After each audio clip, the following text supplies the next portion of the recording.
2 weeks from, for 2 weeks ago, I noticed that there was almost nothing about audio. So I thought that, well, I should probably write something so that we'll be doing something about audio. So these are the, so I wrote down 2 blueprints, and this is the first one.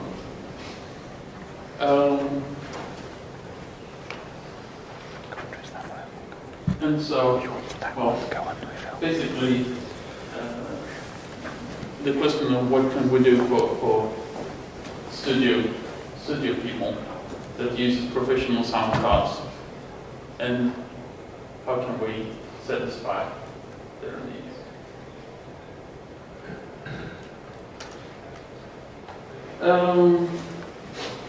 And also, what resources do we have available? And I've never held a session before, so I don't know what to say. But basically, so this comes down to 2 different things, at least, or maybe 3. First, we have Firewire sound cards. Can we support them better in Ubuntu so they, maybe if they get detected more automatically, or even if we have users that happen to have a Firewire sound card and just wanted to work from the consumer perspective. And so I have listed 4 options here on how we can do that, and it would be good to go over them and see what are the advantages and disadvantages of doing so. David, are you sure with the new, has been tested properly, the new firewire stack that FADU is working fine? Because there was a problem initially. So if... But I think it's, I've heard just from reading the mailing list, it seems to be fixed all right. But I don't know, has anyone tested properly? Well, I'm not sure it works for everyone. I can say that it works for me. Okay. So, I think it works for most people, but to be honest, I'm not sure. And the second part of this is the low latency part. For those of you who are unfamiliar with low latency, it basically means that if you have a MIDI keyboard, for example, and you press the key, you don't want to wait half a second for the sound to come out of the speakers. And that also goes for example, if you sing through your microphone and want to hear yourself, maybe with an effect on, say, vocoder or something strange. You also want that immediate feedback. You can't wait half a second for it to come there.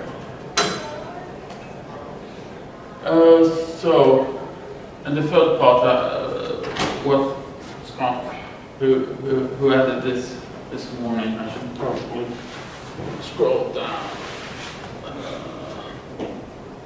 Something like that.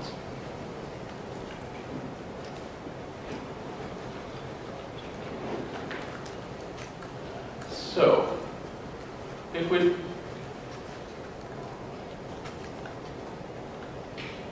if we just get started with the upper part here,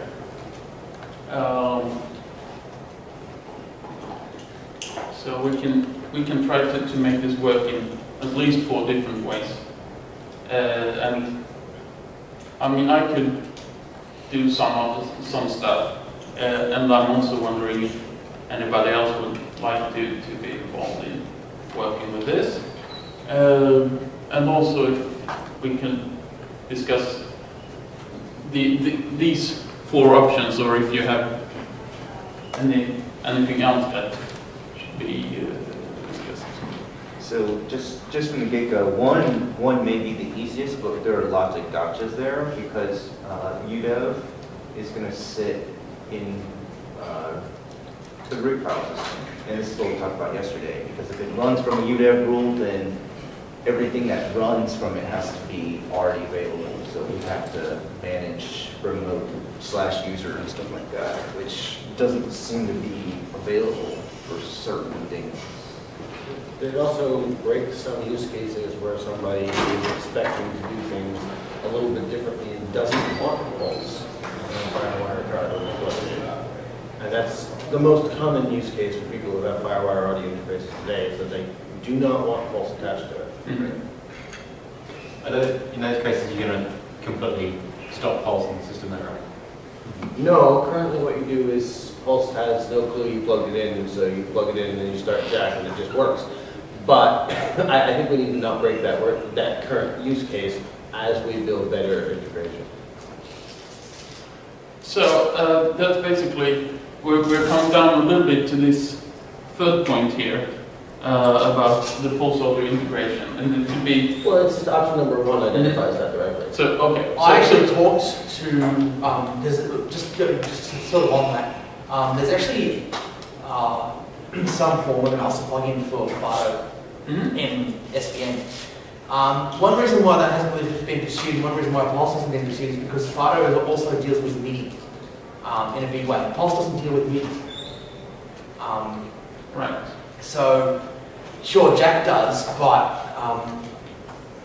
I mean, on one hand, I can understand the argument behind that, but on the other, I don't know. Well, if we do at an ALSA layer, options 3 or 4 rather than Pulse, then we're covered because it means the ALSA sequencer. Yeah. And exporting things to the ALSA sequencer significantly simplifies the MIDI mapping for users. But I'm not sure if the plugin layer allows that yet. Oh. I think the plugin layer is only for PCM. Okay, so then that takes us to option 4 is really what we need to target if we're going to do that.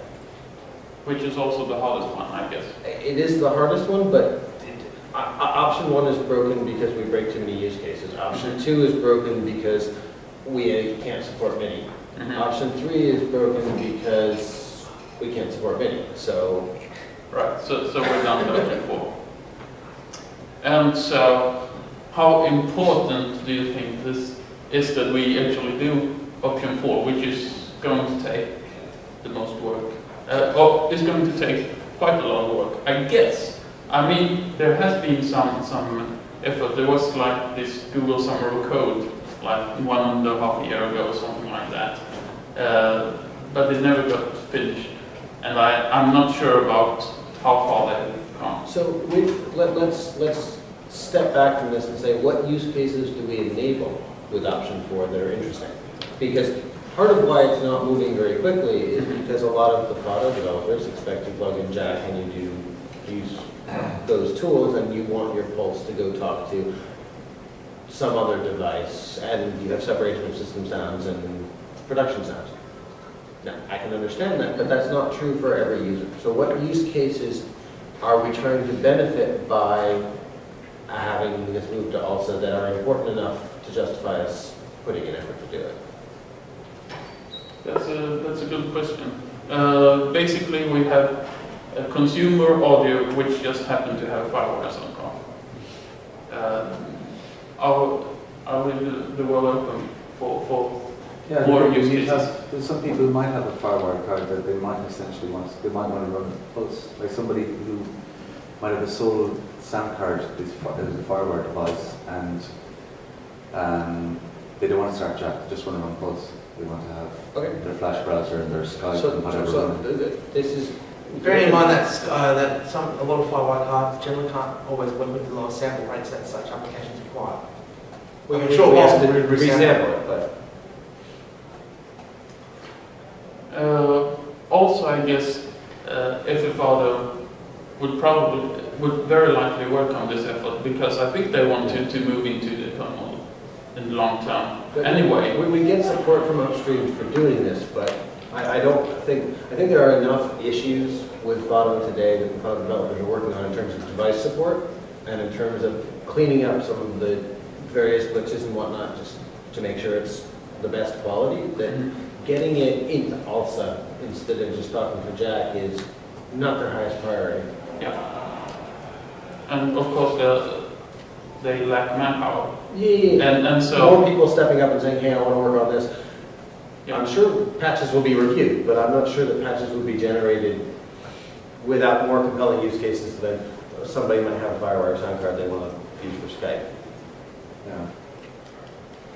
But it just limits firewire devices so that you're only going to be using through jack, which means that you're only going to be that type of user. This is a problem that I agree is a problem. I want to make sure we have a justification that allows us to make progress on number 4, or if we can't find one, then we assume we can't solve that problem in the next 6 months, and we start focusing on other problems we can solve that can make it happen. Because we could do something like number 1, not as a purely automated rule, but as something that is easy to do.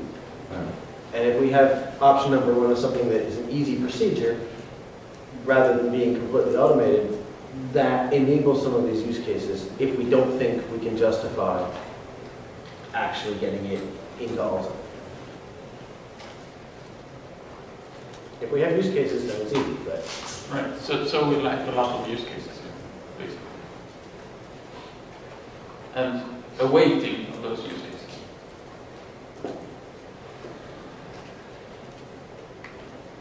Or, to put it another way, upstream needs more hands to do that, and making sure hands are available requires someone to be motivated to go do it, so we need that motivation. Yeah, so I could be fairly motivated to do some of this stuff. Okay, great. But of course, there are always thousands of things to choose from. And so I'd kind of like to know, is this more important than like the next stage work, for example? So, Well, I would say no, because HDA is far more commonly used than FireWire sound cards. And for most of the people who are asking for support on FireWire sound cards, they're looking to use it with Jack today. There are already Jack users who then went out and got FireWire sound card that was on the FOTO list to talk to Jack. That's not all of our FireWire sound card users, but it's the majority of those who are actively engaging our support channels. But those same users do have times where they don't want to run jack and they just want to have pulse. But All generally of them they have have another sound card. Yeah. I know. I totally understand. But they might want to watch BBC iPlayer through their nice sound card as opposed to through their HD or something. Or, do you know what I mean? Like I know what you're saying, it is a very edge case. Right. So I think if we look at this third part, we can probably address a lot of these edge cases in something we can accomplish in 3 months, or in 6 months. I'd like to do number 4. I don't know if we can say that's our focus without.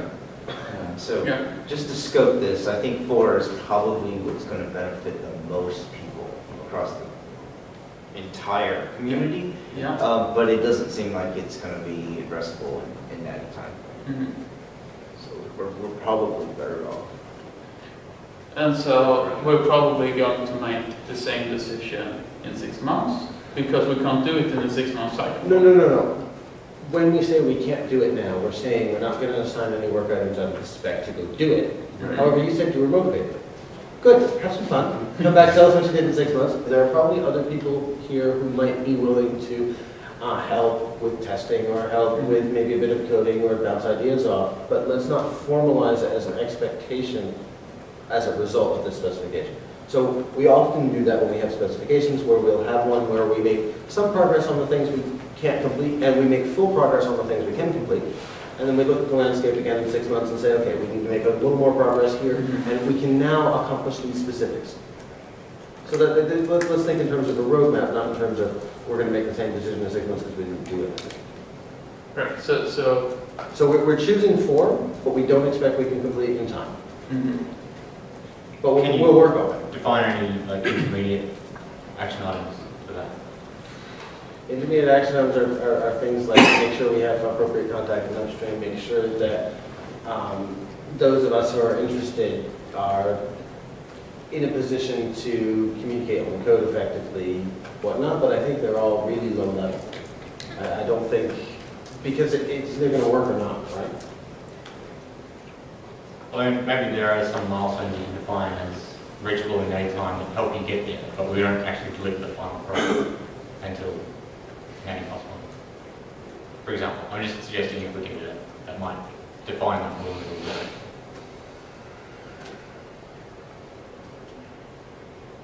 Right. So I think we're quite done with this. So we like number 4. we don't know exactly when it's going to be done, but we like it. But at this time, we do not devote a lot of resources, at least not from the economic side. Maybe just a bit of research into how much work is involved. Yeah. So yeah, that's one thing I'm going to figure out how big it is. Yeah. And if it's small enough to complete in the next cycle, we should do it.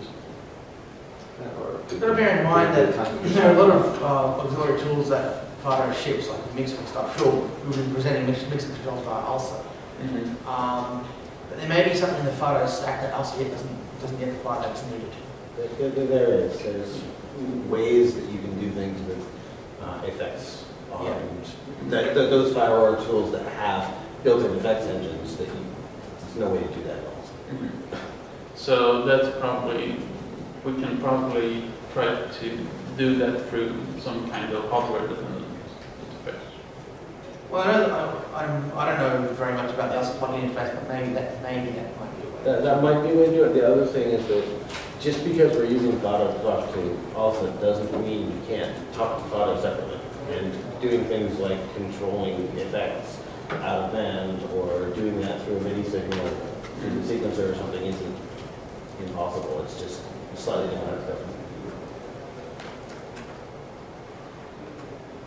Right. Should we talk about low latency? A little bit. So, historically, to give an introduction, people have been running things as root because that's the only way to get real-time permissions. And then we got something like this file. I've seen it in a lot of guides. People telling them to raise their own RT priority and set the memo to unlimited. And I'm quite certain that the security people here are not really. Just to add to that, if you install Ubuntu Studio Audio, it will automatically make that change for you. Exactly, it puts another file here. Yeah. And it does that to all the people in the audio group, which is another crazy thing because the audio group already has another purpose to allow people to access the audio even when they are not logged in. Yeah. So, this is not a really good solution. So, so an outline for a way forward there would be to implement memlock capabilities to real-time kit.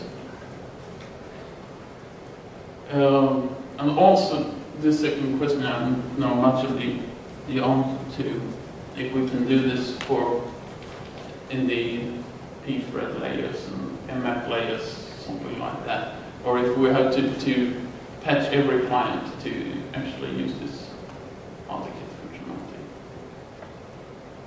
Well, RTKit works over clients can be to RTKit over dbus.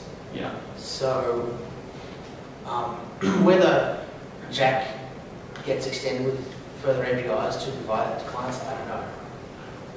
Right, but Jack is not the only one wanting to have real-time No, threads. but if I run some client and I open up a session to Jack, Jack knows that client did it, so that Jack can say to dbus, hey, this client wants. Right, so we could consider that. I don't think it's in the current protocol, but we don't need to consider that individual applications must request themselves if we can have proxies. But then we'll have just moved the problem. We have to patch every client to, instead of asking for real-time priority themselves. Because we tell a Jack server to ask for real-time by default for every client that connects. It's not a good solution, but it's a solution that requires less patches. And also, it doesn't seem to solve the memlock problem. No, it's only about sending the dbus messages and requesting things. Whether we can do that in a security-safe way, that's another.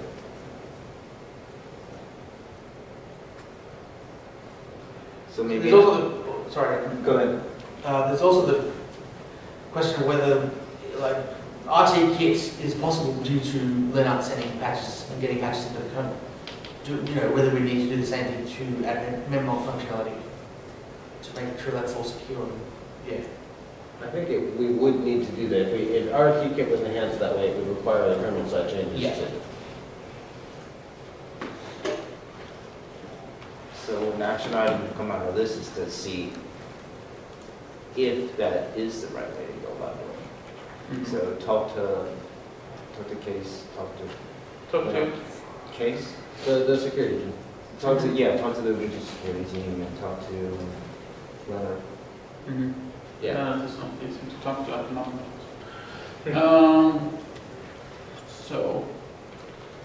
But does this seem like a good idea in general? Something that we should spend time and effort on doing? It's worth improving the applications to take advantage of opportunities for low latency better. So, because right now, so many users say, I need our real-time kernel. That's simply not true, but we don't necessarily have good application support to make sure that users don't think they do. So it's probably worth at least digging through this, and if it's a huge mountain of work, then maybe we can't complete it in any, but I think it shouldn't be so large we shouldn't at least be able to submit some. But I think specifically here we're talking about permissions in real time and priority permissions. And I think we can achieve that, and it's worth doing that. And even if we can't patch every client, we can at least say this is the right way to do it, make sure that we've had the right conversations from a security perspective, define the architecture, and start moving things to use it. We don't have the security people here. No? Right. I also think we need to consult with the Jack 2's upstream. Yeah. And I would just, users need the ability to choose real-time or not real-time per application basis, because sometimes if there's an actual problem, you might have to turn off real-time, your X runs disappear and stuff.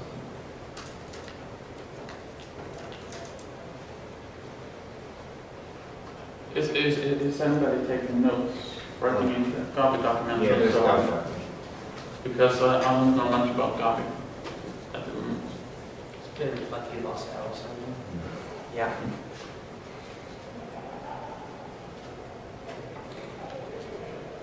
So, this little point here probably should be done, and I think Leonard is on that as well. Basically, it means that every time the Jack daemon starts, Pulse should have a module that detects the presence of the Jack server. Well, the handoff API can be extended to know that. Yeah. So that like the handoff at the moment only deals with where the pulse is sitting on that current device. It can be extended to say, hey, pulse, if you want to, regardless of what sound device you're using, where you're setting the Jack instance, you want to set up a sync for that. If Leonard's already working on module Jack detect, No, not working on. He's just like said something positive. It would be nice to have. okay. Which means no, he's not. Yeah, which means that let's make that where it's, we already have a dbus interface, so we can say here it is. Let's just have it that when we start it up we do it, because sometimes it's not. When it's on the same card, we already have to do that sort of buffering, and when it's not on the same card or when it's a firewire or whatnot, just telling Pulse, hey, we started Jack. Yeah. And so That's easier than actually doing having Pulse detect when Jack starts, having Jack tell Pulse, hey, I started. yeah. So in order of priority, we probably should get this one just done. That's relative. That Doing seems it that relatively way easy. is maybe tricky, but doing it the way that Luke suggests is relatively easy. And so these ones needs more talk with the security team, and this one needs research. Like where we're at.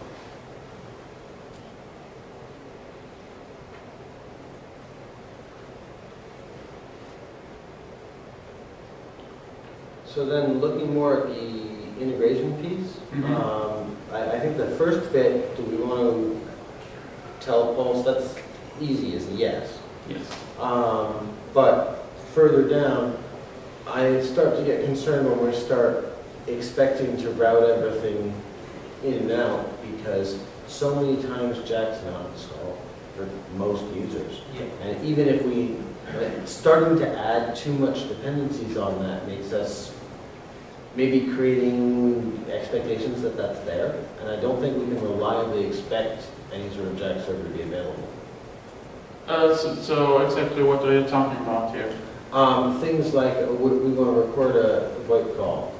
Yeah, right? so this was something that Scott had Pulse has been monitoring Yeah, capabilities Pulse already that we should be leveraging for that sort of functionality without Yeah. telling those users to install Jack. Yeah. Yeah, I don't think you need Jack. You don't need Jack to do something. No. I'm more than happy to allow Jack to do that, because that's it's interesting to use it. But I think that a lot of these sort of user level use cases are better served by using Pulse's monitoring and And for better Getting presented that. in the UI to make it available. oh yeah. The async API is perfect for any of that stuff, and it's very easy to Mm. get onto a stream and dump it with this. Is there any applications out there that are available for users to do that at the moment? We don't have a UI for that. So, but instead of this, I'd like to sort of break that third section into a third and fourth. Let's look at things like Mumble and Skype and whatnot as we need a UI so that users can take advantage of Pulse's monitoring, Yeah. rather than let's have this all happen in Jack. I've built just a little prototype thing for something else that does that. Just connects, recognizes a VoIP stream, dumps it to disk at whichever sample rate. It's just a command line thing for now, but we could easily come up with a UI if people feel we can make that little application a package. Or just make it a little thing where you have a button and Put it on Skype. Mumble itself, yeah, exactly. Go to disk, okay. I put my hand inside that, I could actually, I think I should get that into something. So you're comfortable with that sort of break? Because I feel bad sort of saying, oh, I like your agenda, but I want to split an item, unless you're comfortable. So these are on mine items, but I agree that it wouldn't hurt to expose the functionality of recording monitoring screens a little bit easier through some kind of UI. And here's the UI expert. I can take a look at that, this Yes. cycle. Definitely, yeah. So that's Fagan has asked here in IRC, integrating Mumble into empathy out of scope for this. Completely. Sorry, I missed that. What was that? Different what? Mumble into empathy. Oh, yes, please. That would help me too. Because Mumble's QT. Yes, but it's out of scope of this session. I know.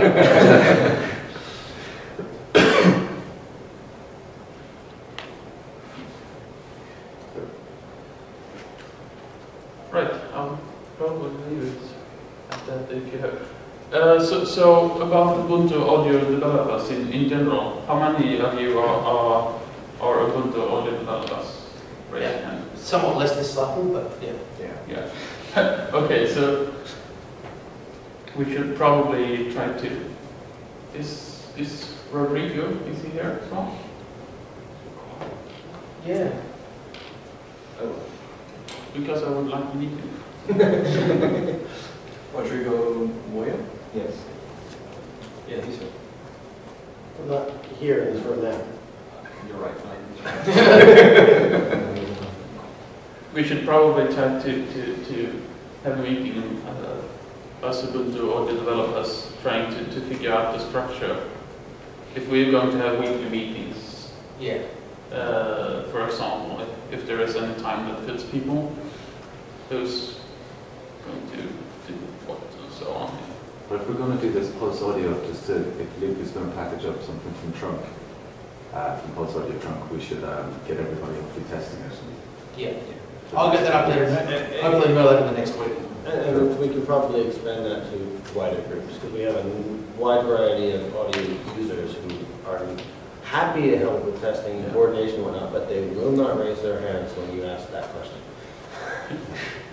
Yeah, I get the feeling that a lot of people are interested in audio, here, but we aren't doing much audio in Ubuntu. So I'd like to change that. We're just trying to find time. That's part of it, and part of it also is that a lot of what happens in audio happens in Studio, and Studio has recently gone through some reorganization, and Scott Lavender is doing great work. But if you started looking at this, say 6 or 12 months ago, it sort of looks almost dead. and Scott's got most of it back together, but I think that a lot of the users who had been more active in complex audio cases, and a lot of people who've been interested in the application side of this, have been sort of not as involved in Ubuntu lately, just because the momentum wasn't showing it.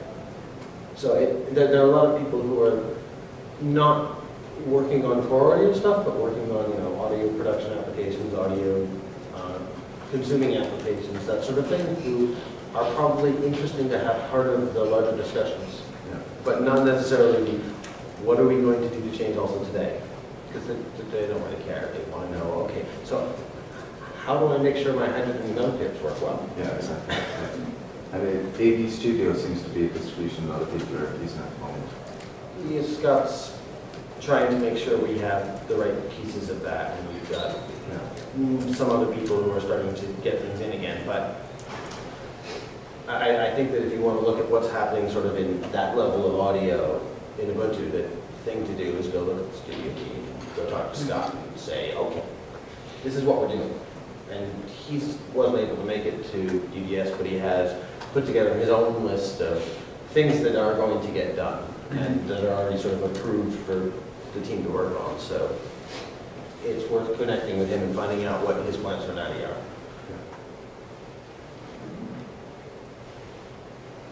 I hope to have a bit more time this cycle, so.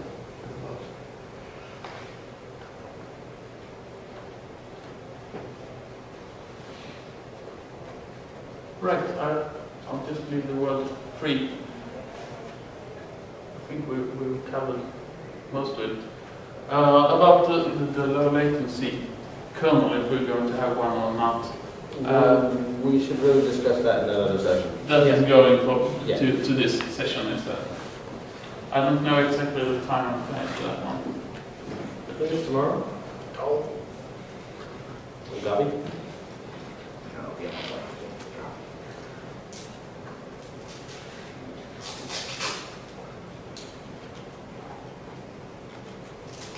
And how's your relationship with the Fido guys?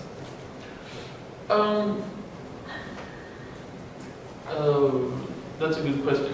I mean, I've done a little bit on the mailing list. I've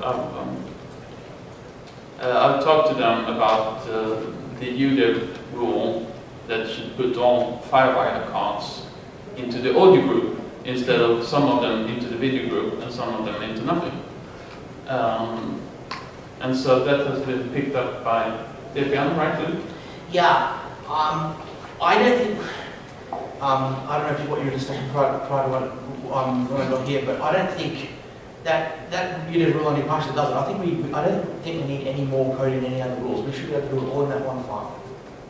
We should. So what we need also is to make a one-line change in the 7-8. Yeah, I don't think we should be doing that.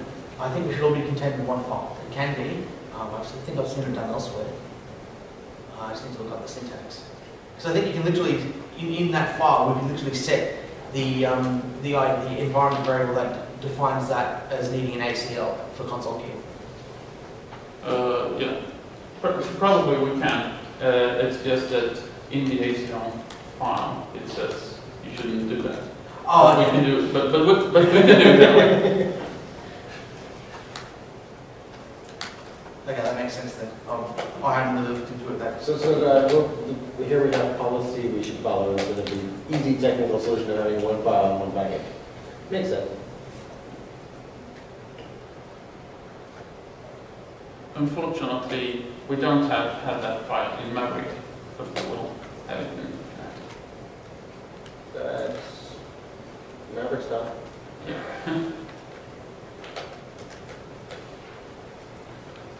And are the FADUC guys keen to get Intel? They talked about it. Sorry? Are the FADUC guys keen to be properly integrated with us?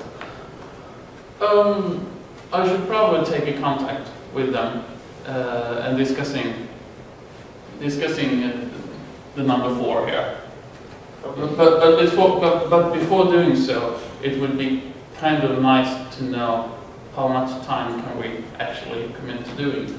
So It seems like a I think we need to look at, I think we need to look at the FADO roadmap before we really think about doing it. Absolutely, absolutely. at the Firewire roadmap. No, the FADO roadmap. Yeah, Firewire roadmap. And it may be that we can contribute to the FADO processes, but it's a matter of saying, okay, do we have some use cases we want to justify?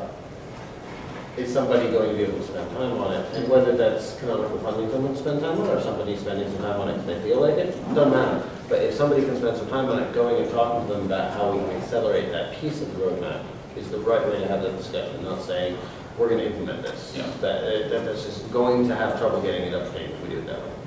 Yeah, definitely.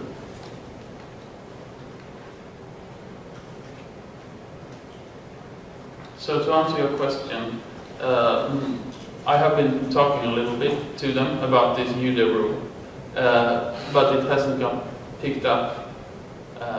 I got a response from the mailing list from a very responsive person who gave me a long explanation about how things work, and I learned a lot along the process. But I don't think upstream is starting to ship the UDE rule, so it's been shipping by Debian at this point. Yeah, Debian has picked it up, so we'll pick it up now. Yeah.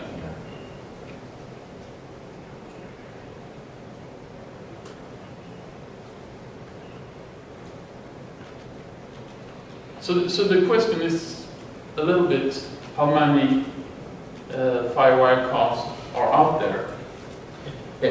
And this is the thing why I think upstream haven't really picked this up yet, because as they explain in the thread, and there's some weird and wonderful ways of making sure you're detecting the one firewall device and identifying one from the other.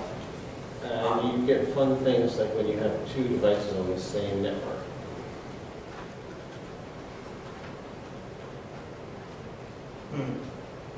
That's something that often people who do Firewire, they think it's a point-to-point thing, and it's not. And there's no reason you can't have more complex setups if you connect them up.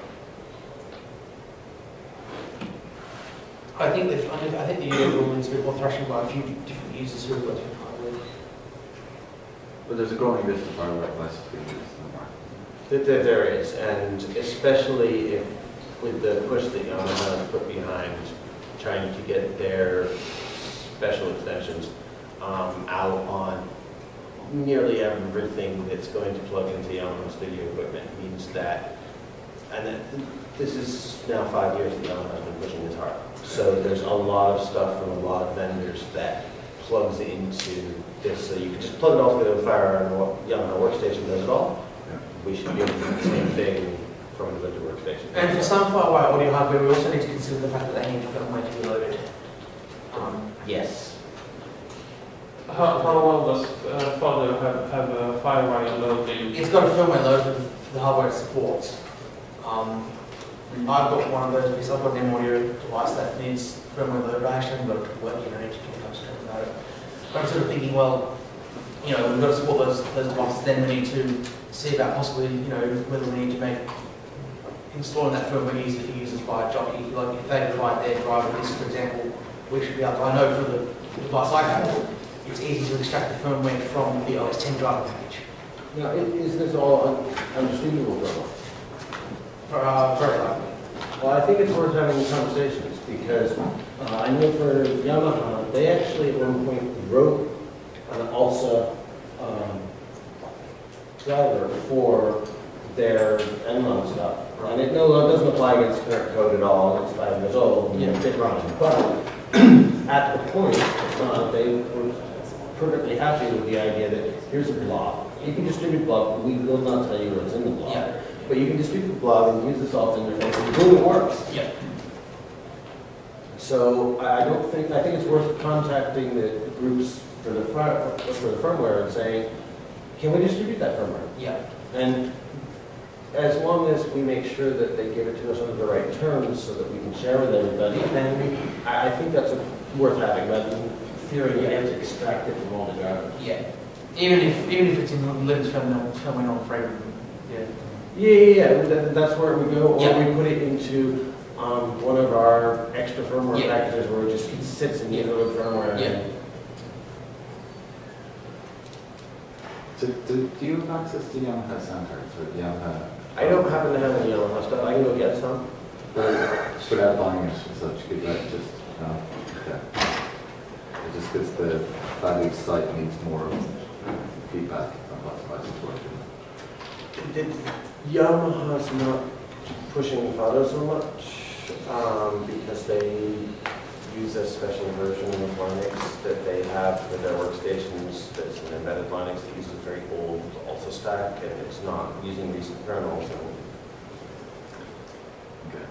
I understand there are discussions going on, which I'm not involved in, and it would be nifty if Yamaha decided to move to a modern kernel, but I understand that their OSV doesn't really want to, and it would be very expensive, and I understand why they don't want to. If they have a kernel that works that's old, but it works, it's hard to convince them. They're stuck. Anybody got any Motu sound cards? Yeah, I've got an old Motu Ultralight, like one of the first revisions. It's PCI, is it? No, it's Firewire. Alright, and does that work okay? Yeah. Oh. Need to give it more testing, but it works. Yeah. Doesn't require firmware, it just works. You're free to handle the Any something. issues with it. I plugged it in the first day.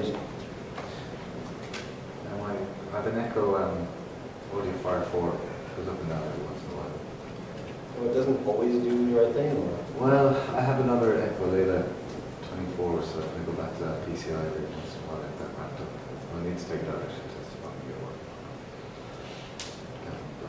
So maybe we should add that as an action item here, that we need to build an inventory of what FireWire devices our user base has, Yeah. and some way that we're getting useful test input on it. Yeah. And update Fido.org. I just Update Fido.org on it, but also just within the Ubuntu user base, let's identify what devices we are supporting Yeah. and make sure that we understand the problems. Because as it is now, people say, oh, it's FireWire.org. Yeah. But So it's a just wiki page? I don't know whether it's a wiki page or whether it's something where we want to put together a page that says, please submit your device information in this format, or we could add something to Checkbox saying, solicit the information and get it into the Checkbox database, or we Just could... keep it simple to start with, and then if it grows too big, we can sort of expand that as necessary. Yeah, I mean, I think we're talking about hundreds of users who contribute rather than thousands or millions. Yeah. So, So I can set up a wiki page for that if you like. that'd be great. It's also worth noting that we need to denote what version of firmware that's being used, because some devices behave such identify differently depending on the firmware version. Yeah. And someone add an action item for that for me.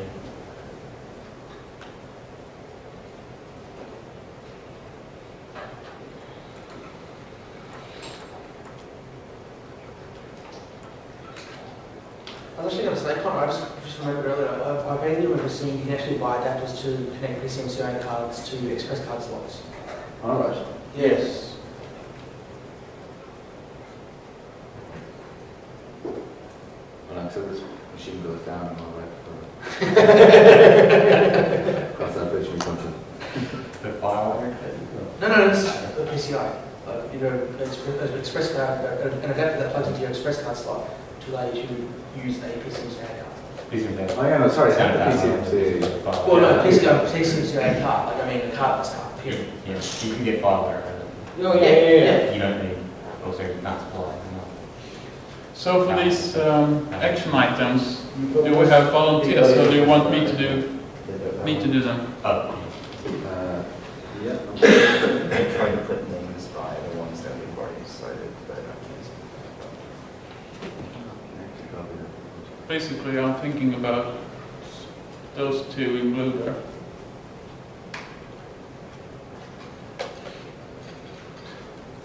Should I take them? Both of them? Are you willing to take both of them? What are they? Yes. The If you're first willing one. to take them, yes, you should take them. Yes. So the This is an older version, I have some things, but You disconnected them. I keep getting kicked out. It's copy.defunction.com. Yeah. Yeah, that works. So the first one here is to investigate whether real-time kits should be enhanced to hand out memory lock permissions. Oh, yeah.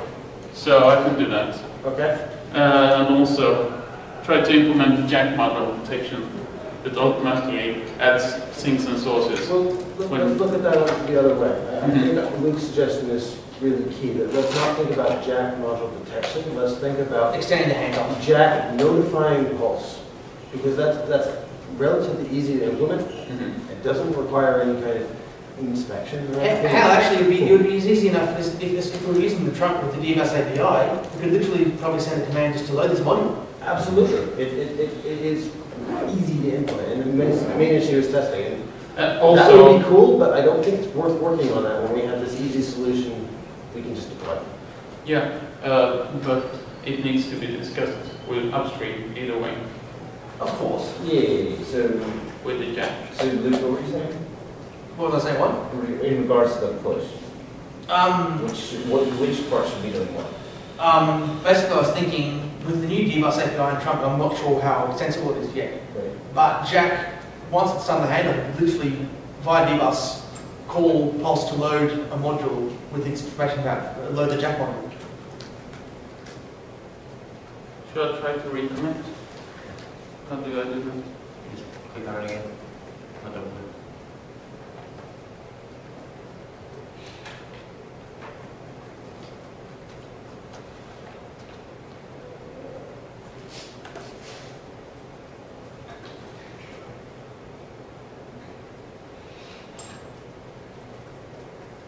So should I put myself here as well? Or does anybody want to do this?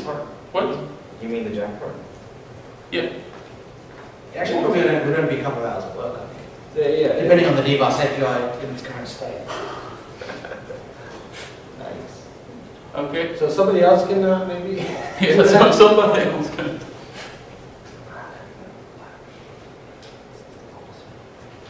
Well, To the reliability of routing.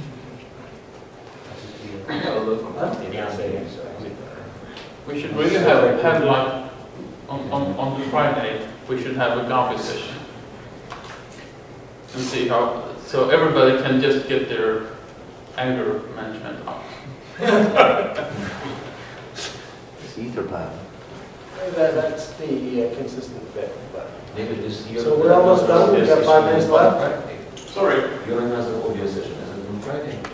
The other audio session about improving the Ubuntu audio troubleshooter for audio is going sometime tomorrow. I'm not sure of the time. So you can. It says something like improving the audio for system. Yeah. It's the app work one, right? Efforts. Yeah.